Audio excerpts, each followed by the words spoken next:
Bonjour docteur Masson, bienvenue. Merci de nous accorder un petit peu de temps pour cette journée dans votre emploi du temps bien chargé. Euh, on vous avait demandé de réfléchir avec nous pour la conclusion de cette journée euh, à toutes les intrications qu'on peut avoir entre isolement, contention, les nécessités qui sont vues par les soignants. euh, mais aussi les limites auxquelles on va être confronté et de nous parler un peu plus particulièrement aussi des questionnements éthiques que ces pratiques peuvent faire naître. Euh, et ma première question, ce serait autour de cette nécessité, justement, dans quel cas est-ce que on considère que l'isolement ou la contention sont nécessaires? Merci pour cette question. Merci pour l'invitation aussi à cette journée où malheureusement j'ai des obligations de service qui font que c'est malheureusement pas possible de se déplacer, mais grâce au soutien logistique du centre ressources, je remercie encore pour leur inventivité. Et ben, on arrive à faire cet échange là qu'on vous diffuse ce soir et je voulais remercier déjà tout le travail et l'engagement qu'elles font dans toutes ces actions pour faire évoluer les pratiques comme l'isolement contention par exemple. Donc, si je reviens à la question qui est bien dans quel cas l'isolement et la contention sont considérés comme nécessaires, hein, c'est Tout bien à fait. ça. Ouais. Bah, c'est difficile d'y répondre, je dirais de manière simple. L'isolement en contention, théoriquement, elle ne devrait pas être indispensable et nécessaire. C'est-à-dire que avec un certain nombre d'actions mises en place de prévention, d'alternatives, etc. Elle, elle pourrait, je dis bien, elle pourrait ne plus être une action absolument indispensable à proposer en psychiatrie. Alors, ça, c'est le souhait. Après, maintenant, l'isolement, la contention, bah, c'est envisagé toujours en dernier recours. Ça, je le dis en gros, c'est hyper important dans des conditions extrêmes particulières, quand il y a un danger immédiat, par exemple, pour la personne concernée ou pour autrui, et surtout, parce que ça suffit pas, il faut qu'il n'y ait aucune autre mesure qui permette de prévenir ce risque, qui permette de pouvoir réguler cette situation. Donc de ce fait-là, ça doit rester exceptionnel, qui doivent être faits parce qu'il n'y a pas d'autres mesures pour le prévenir autrement, et pas parce que à un moment donné, quelqu'un en situation de crise, c'est absolument pas un critère valable. Et surtout, je pense que vous en avez beaucoup parlé aujourd'hui, jamais, jamais, jamais fait pour des raisons de confort, des questions de manque de personnel, ou pire, comme sanction d'un comportement qui est jugé comme inadapté. Ça, c'est des choses à combattre absolument, avec toujours le risque de l'habituation lorsque on a cette stratégie, je peux pas l'appeler autrement, qui peut être sollicitée et invoquée. Et justement, quand on se retrouve confronté à prendre cette décision, comment est-ce qu'on peut concilier ces pratiques avec le respect des droits fondamentaux des personnes hospitalisées? Bah, déjà, il faut en en premier lieu faire une balance qu'on appelle une balance bénéfice-risque. Est-ce que ce que je fais là euh, fera plus de bien que de mal? Euh, Si la réponse est négative, il faut pas le faire déjà. Même en situation de crise, c'est extrêmement important d'avoir cette balance à l'esprit et qu'elle soit justement dans quelque chose de mesuré. Jamais protocolisé dans le sens, bah, il y a telle situation, ça déclenche ça. Jamais, jamais, jamais. Si ça arrive, c'est encadré au niveau légal, hein, c'est quelque chose qui est bien, bien structuré à ce niveau-là, avec un certain nombre je dirais, de barrières de sécurité, et c'est très bien qu'elles soient là. C'est une décision médicale. Hein, c'est une responsabilité médicale, elle doit être motivée de ce fait-là. Si on prend ce type de décision, il faut pouvoir l'argumenter sérieusement, en prenant en compte justement la situation et l'absence d'alternative. C'est les deux qui comptent. Qu'elle doit être régulièrement réévaluée. Quand on dit régulièrement, c'est pas au bout de un jour, deux jours, trois jours, hein. Je pense qu'on vous en avait parlé aujourd'hui. C'est une question d'heures. C'est une question aussi de réévaluation extrêmement régulière. Il faut une traçabilité rigoureuse aussi. Euh, Important aussi d'informations claires la personne concernée, pourquoi on le fait, qu'est-ce qui est fait, combien de temps, donner des perspectives, pouvoir aussi essayer de pouvoir euh, vraiment donner cette information tant se faire se peut qu'elle soit adaptée aussi à la situation euh, et de pouvoir répondre aux questions légitime qu'il peut avoir à la mise en place de cette mesure. Surveillance rapprochée humaine aussi. Il faut aussi que l'équipe soit mobilisée, présente, pouvoir aussi ne pas laisser quelqu'un seul dans une chambre sans qu'il y ait de retour, sans qu'il y ait de contact, etc. Isolement, ça ne veut pas dire rupture de contact avec rien. Il faut absolument garder un lien. Et puis, surtout, on disait au départ, respecter les droits fondamentaux des patients, c'est d'investir dans les alternatives. On peut pas juste se contenter de, faut abolir l'isolement contention, oui, mais on peut pas le faire juste sans euh, développer des alternatives qui permettent à la fois de limiter leur cours, voire de l'abolir, et aussi de pouvoir donner des réponses adaptées aux personnes concernées en situation de crise. Et vous abordiez tout à l'heure, là, dans le début de votre réponse, la législation en vigueur sur l'isolement et la contention. Comment est-ce que la législation actuelle, les recommandations, par exemple, de la HAS, comment est-ce que ça influence les pratiques aujourd'hui? Elles influencent parce que les pratiques de contrôle se sont renforcées. Au cours des dernières décennies, il y a eu plusieurs mouvements de loi autour du renforcement du contrôle de l'isolement-contention, euh, enfin, je dirais un paradoxe entre quelque chose qui permet aussi de réguler de manière indirecte, je dirais, la mise en situation là parce qu'elle est extrêmement coûteuse d'un point de vue des contrôles nécessaires et justifiés par rapport à ces mesures. Euh, et euh, et peut-être que ça va pas assez loin je trouve, sur la question de la question propre de l'abolition. On est sur quelque chose euh, qui est plus compliqué pour le prescripteur, à raison.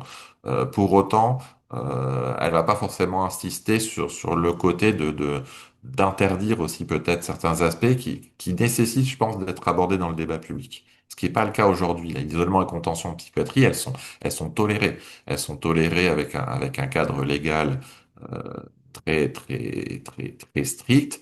Pour autant, elles sont pas abolies. Donc elles sont mobilisables, elles sont applicables.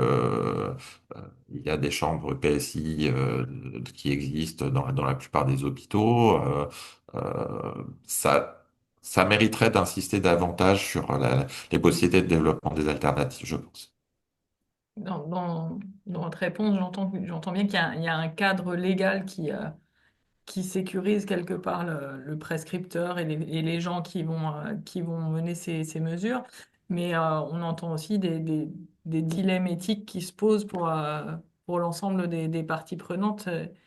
Quelles sont les thématiques qui ressortent le plus dans les discussions que vous pouvez avoir avec vos équipes ou avec les patients que vous avez Bah, suivis? généralement, c'est une situation d'urgence lorsqu'elles se mettent en place. Donc, je dirais, quelle réponse on donne à ce moment-là? Est-ce que la bonne réponse qu'on peut avoir à court terme, quelles conséquences ça peut avoir à long terme sur les situations d'urgence justement et des situations aiguës? On n'a pas forcément le recul pour pouvoir, je dirais, se projeter et d'avoir un recul suffisamment sur les décisions et les conséquences de celles-ci. Lorsqu'elles sont mises en place, je pense très clairement, c'est la question de la protection qui vient à l'esprit. C'est éviter le pire, anticiper le pire. Quand je dis le pire, c'est questions, des fois, c'est des questions même euh, du, euh, du risque vital. Donc sur des comportements ou des situations qui peuvent amener à des conséquences extrêmement dramatiques euh, et qui font peser dans cette balance-là la question de protéger. euh, Parfois, faute d'alternative jusque-là. Donc, c'est quelque chose à peser dans l'urgence, sans violenter, des fois avec peu de ressources, sans déshumaniser non plus. C'est toujours se demander si est-ce qu'on évite le pire ou est-ce que ça c'est finalement un facteur aggravant. Ça fait énormément de dégâts, l'isolement contention. Ça fait, ça commence, je dirais, à émerger, je trouve, d'un point de vue professionnel ces dernières années. En tout cas, mon internat, il y a 20 ans, c'était pas forcément le cas. Mais pour autant, je suis pas sûr qu'on mesure très bien le, le degré de violence subie, même avec une bonne intention. Et c'est un paradoxe, un des paradoxes très très forts en psychiatrie, qui rend l'exercice très inconfortable dans ces situations-là, où on fait des erreurs aussi. Euh, En tout cas, c'est quelque chose à absolument pas négliger. Et quand je venais tout à l'heure sur la question d'amener le cadre légal à amener à développer des alternatives, je pense vraiment, je le répète, ça va pas assez loin. Et justement, si on veut changer ces pratiques, euh, est-ce que ça se cantonne à un questionnement autour de l'hôpital et du monde hospitalier, ou est-ce que ce serait pas quelque chose de plus large? Est-ce qu'il y a des leviers, alors législatifs bien évidemment, mais financiers, culturels, qu'on peut activer pour aboutir à ce changement de pratique? Bah, il y a à la fois l'aspect législatif, il y a la question, les questions éthiques, la question de l'exercice en psychiatrie, des valeurs qui portent à travailler en psychiatrie, pourquoi on le fait, comment on accompagne aussi au niveau compétences soignantes, bah, les situations de crise, les situations de désescalade. Il y a des outils qui existent pour ça. Il faudrait, dans l'idéal, que les tout professionnels travaillant en psychiatrie puissent être suffisamment outillés pour justement travailler sur à la fois la désescalade et surtout la prévention par rapport aux situations qui aboutissent. Généralement, on est sur un mécanisme quand on arrive à ces décisions-là, il faudrait toujours se poser la question de qu'est-ce qui a amené à et faire je dirais, un retour sur situation. Qu'est-ce qui a été peut-être à éviter et qu'est-ce qui serait important, qui serait bon de pouvoir anticiper par la suite et gagner en expérience par rapport à ça. Je pense qu'on ne peut pas se contenter du juste bah c'est arrivé, bah, euh, c'est dommage. Il y a quelque chose à en apprendre aussi sur l'adaptation des pratiques et la manière dont on aborde ces situations. Et on est en conclusion de cette journée. On a beaucoup parlé de nos situations actuelles, d'où on vient, où on en est aujourd'hui. Si on se retrouvait dans 5 ans, qu'est-ce qu'on pourrait imaginer comme situation? Quelles avancées est-ce que vous espérez voir se concrétiser d'ici là? Alors, pas à mon nom, hein. Moi, ce que j'aimerais, franchement, ce serait je souhaite l'abolition de l'isolement contentieux. Que ça disparaisse des services, que ça soit plus considéré comme un, un recours possible, quelque chose qui soit, qui incite à faire autrement. Que chaque unité aussi de soins sans consentement, qui accueille des personnes en situation de nécessité de soins aigus et des moyens suffisants pour les prévenir.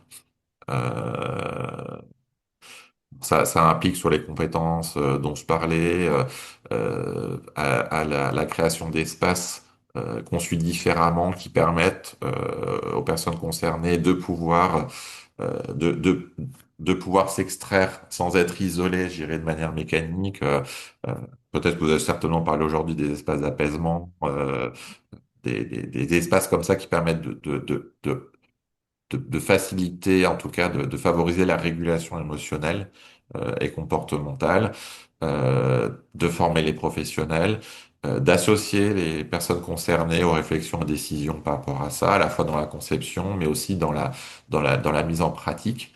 C'est un peu la philosophie des chambres d'apaisement aussi, c'est de pouvoir, je vais pas bien, je sollicite la chambre.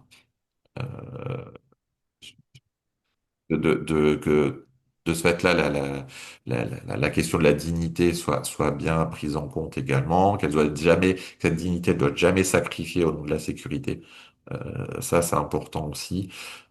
et puis de travailler sur tout ce qui permet de pouvoir prévenir. Je pense aux directives anticipées en psychiatrie qui sont encore anecdotiques aujourd'hui, qui devraient, ça devrait être de la pratique courante au même titre qu'on fait des anamnèses, des explorations cliniques. On en est loin aussi et j'appelle de mes voeux effectivement à développer ça, pas juste limité à l'abolition, mais surtout à mettre en place toutes les actions qui permettent de prévenir au maximum les situations aboutissant euh, à ces problèmes-là. Et c'est possible. Et c'est possible. Merci beaucoup pour ces perspectives qu'on espère, nous aussi, voir se développer dans les prochains mois. Et en tout cas, on espère que toutes les réflexions qu'on aura abordées pendant la journée d'aujourd'hui vont cheminer dans l'esprit de chacun et chacune et que dans 5 ans, peut-être, on pourra se féliciter de voir ses vœux exaucés. Oui, parce qu'il faut vous dire aussi, là-dessus, il y a des équipes qui travaillent sur ces questions, il existe des services qui travaillent sans isolement contention. C'est pas des vœux pieux, en fait. Euh, et oui, oui, c'est possible et oui, ça vaut le coup d'y investir. Ça nécessite du temps, ça nécessite un engagement collectif aussi. Ça doit pas rester l'affaire de quelques personnes, ça doit être un engagement global qui, à mon sens, justifierait pleinement d'être dans un plan de type comme une grande cause nationale, par exemple. Merci beaucoup, docteur Masson, d'avoir été avec nous par écran interposé et on espère vous voir prochainement en chair et en os à Roubaix. En tout cas, vous Ah, êtes le bienvenu. bah, merci beaucoup, merci pour l'invitation encore et puis évidemment au plaisir de retrouver dans dans le bel endroit et de poursuivre effectivement, collaborer avec vous sur toutes les belles actions que vous faites. Et, Merci je suis sûr que beaucoup. cette journée a pu, je pense, répondre à beaucoup de questions, d'interrogations et à de nos réflexions. Merci beaucoup. À bientôt. Merci, à bientôt, au revoir.